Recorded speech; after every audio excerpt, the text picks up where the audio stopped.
చూశారండి? లేదమ్మా, నేనే ఇక్కడ వచ్చిన వాళ్ళకి అందరికీ పానీపూరి అమ్ముకోవడానికి వచ్చాను.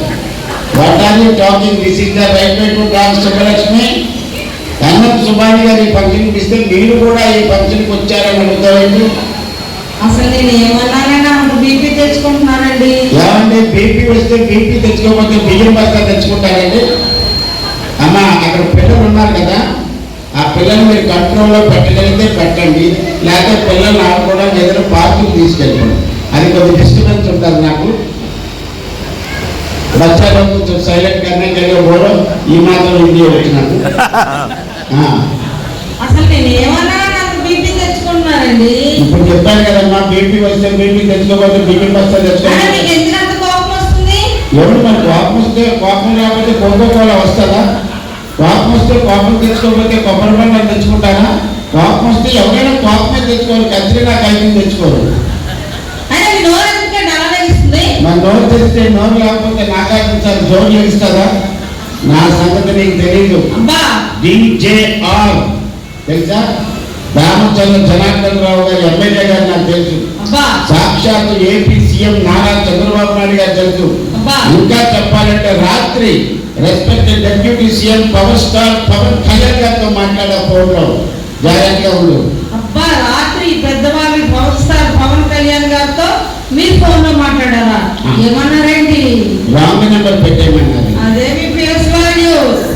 హలో, బేసుల గురించి మాట్లాడుతూ అసలు నేను ఈ ఫంక్షన్కి కాపు కళ్యాణ మండపానికి కారులో వచ్చి దిగానో లేదోనండి.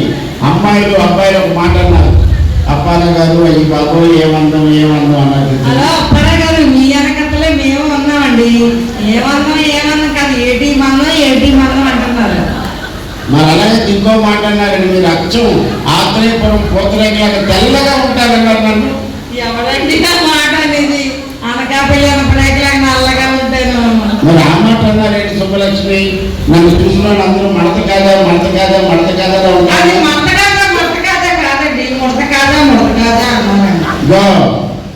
వాళ్ళు నమ్ముతున్నారు కదా, నన్ను తక్కువ అంటున్నాను. అండర్ ఫైవ్గా ఉన్నాను, అండర్ ఎస్టిమేట్ అయ్యకు. నేను చాలా తెలివైన వాడిని, నాతో జాగ్రత్తగా మాట్లాడు. అబ్బా, అంత తెలివైన వాళ్ళు అయితే నేను 2 ప్రశ్నలు వేస్తాను. 2 కాకపోతే 200 కానీ ఒక్క మాట నువ్వు దెబ్బలా అలా ఉండిపోతే నాకే ఒక అడుగు ముందే నెయ్యాలి కదండి. నేను అందరికీ కనబడతాను. అందరు నేను మాత్రం కనబడినా నీ మీద ఒక అడుగు పొడవే.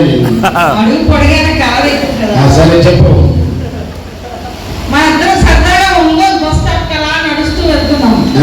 ఒక ధనమనే మూట, జ్ఞానమనే మూట దొరికాయి. మీరైతే ఏం తీసుకుంటారు? జనరల్ గా మా మగవాళ్ళందరూ ధనమనే మూట తీసుకుంటాం. మేమైతే జ్ఞానమనే మూట తీసుకుంటాం. అంతే, ఎవరికి ఎదురాకపోతే అదే తీసుకుంటాం కదా. ఇంకో ప్రశ్న వేస్తున్నా. అలా సరదాగా ఇద్దరు నడుచుకుంటూ వెళ్తే కాదమ్మా, నీకు పని పాటు ఇంటి పట్ల కూర్చోవాలా, బెడ్ పట్ల తిరుగుతుంటావా? నీకేం పోయింది, నా ఇష్టం. ఏం దొరుకుతాయో, ఏ టైంలో ఏం దొరుకుతాయో. సరే సోదరుగా చెప్పు. ఒక 500 రూపాయల నోటు, ఒక 200 రూపాయల నోటు అలా వెళ్తుంటే కనిపించాయి. దొరుకుతాయని తీసుకున్నాం. నువ్వైతే ఏం తీసుకుంటావు? నేనైతే 500 రూపీస్ నోట్ తీసుకుంటా. పిచ్చోడా, 2 డబ్బులు నేనైతే 2 తీసుకుంటా. మీలాంటి తక్కువ ఉంటారు, 200 వదిలేసారు. దొరికినట్టుగా తీసేసుకోకూడదు, పక్కన కూడా కొంచెం వచ్చాలి. నువ్వు బాగా పాటలు పాడతావా? పాటలు పాడతాను. నీకేమైనా డౌట్ ఉంటాడు? ఇంకో నాకు చిన్న డౌట్ ఉంది. ఫైర్ స్టేషన్ లో అందరూ మగవాళ్ళే పనిచేస్తారు, ఆడవాళ్ళు ఎందుకు పనిచేయరు? ఒక్కసారి క్లాప్స్ కొట్టాలండి. కేవలం మగవాళ్ళే క్లాప్స్ కొట్టాలండి, ఆడవాళ్ళు వచ్చండి. మగవాళ్ళే క్లాప్స్ కొట్టండి. అమ్మ బంగారు తల్లి. ఫైర్ స్టేషన్ లో అందరూ మగవాళ్ళే పనిచేస్తారు, ఆడవాళ్ళు ఎందుకు పనిచేయరు? ఆడవాళ్ళు ఎందుకు పనిచేయాలంటే ఆడవాళ్ళకి మంట పెట్టడం తప్ప ఆపడం తెలియదని. మగవాళ్ళు మంట పెట్టకపోతే వంటలు. సరే, ఇక్కడితో ఇది ముగిస్తామండి. తర్వాత 2 కళాకారులు ఉన్నారండి. ఇప్పుడిప్పుడే జబర్దస్త్లో అందరి అభిమానాన్ని పొందుతూ ముందుకు వస్తున్నటువంటి మా మానస